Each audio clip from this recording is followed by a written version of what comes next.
அப்படியாக அவருடைய நியாய தீர்ப்புகள் மாறாது. Judgement it never change.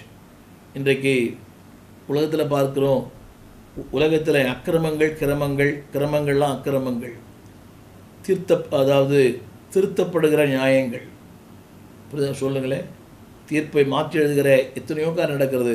But God never change it judgement. நாம் தான் ஒரு மனுஷனை உயர்வாக கணிக்கிறோம், ஆனால் உள்ளே போய் பார்த்தா அந்த மனுஷன் ரொம்ப ரொம்ப சிறுமையாக இருக்கிறார்.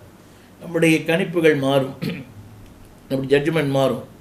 என்னுடைய ஊழியத்தில் இந்த அரை நூற்றாண்டிலே நான் சந்தித்த ரொம்ப நல்லவர், ரொம்ப நீதிமான், ரொம்ப உண்மை உள்ளவர். ஆரம்பத்தில் இப்படி தான் இருந்தார். இப்படி தான் நான் யோசித்தேன், மை ஜட்ஜ்மெண்ட் வாஸ் ராங்.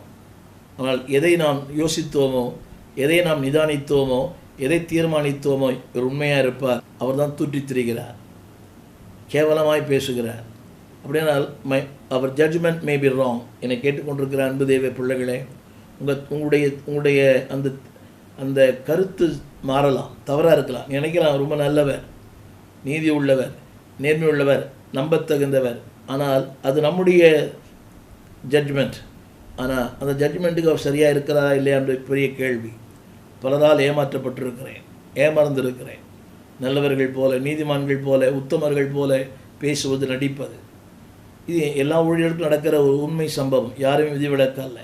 நான் ஏதோ புதுசாக சொல்கிறது மட்டும் இல்லை. Every pastors has gone through that. எல்லா போதர்களும் கடந்து போயிருக்கிறார்கள். அன்பானவர்களே, இது ரொம்ப வேதனையான ஒரு காரியம். ஆனால் தேவன் அப்படி ஜட்ஜ்மெண்ட்டில் மாறாதவர். ஒரு நீதிமான்னு சொல்லும்போது நீதிமானாக தான் இருப்பான். பாவின்னு சொன்னால் பாவி தான். நம்ம பாவியை பசுத்தவான்னு சொல்கிறோம், பசுத்தவான பாவின்னு சொல்கிறோம். அவர் ஜட்ஜ்மெண்ட் மேறோம். இன்றைக்கி நிறைய பேர் பார்க்குறோம், தவறாய் நியாயம் தீர்க்கப்படுகிற ஊழியர்கள், தவறாய் குற்றம் சுமத்தப்படுகிற ஊழியர்கள். அது உலகம் நம்புது. இருக்கலாம், நெருப்பெல்லாம் புகையாது. சம்பந்தம் இல்லாத ஊமைகளை சொல்லுகிற உலகம். அதெல்லாம் உலகத்துக்கு ஒத்து வரும், ஆனால் தேவனுடைய வாழ்க்கைக்கு ஒத்து வராது. தேவன் சொல்கிறார், I never change in my judgement. அவர் நியாய தீர்ப்பிலே மாறாதவன். என்னை குறித்த அந்த ஜட்ஜ்மெண்ட் சரியானது. அதை நான் சொல்லலாம், இல்லைன்னு சொல்லலாம். இன்றைக்கி விசுவாசிகளை கூட பாருங்களேன், ஒரு சொல்லும்போது எந்த விசுவாசி ஏற்றுக்கொண்டதில்லை.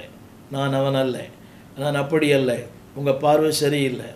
ஒரு ஊழியரை ஒருவரை கூப்பிட்டு சொல்லும்போது, கரெக்ட் பண்ணும்போது அவர் ஏற்றுக்கொண்டதில்லை. விசுவாசம் ஏற்றுக்கொண்டதில்லை, ஊழியர்களும் ஏற்றுக்கொண்டதில்லை. உடன் ஊழியர்களே, 30 ஆண்டுகள் ஊழியம் செய்கிற ஊழியர் கூட ஏற்றுக்கொண்டதில்லை.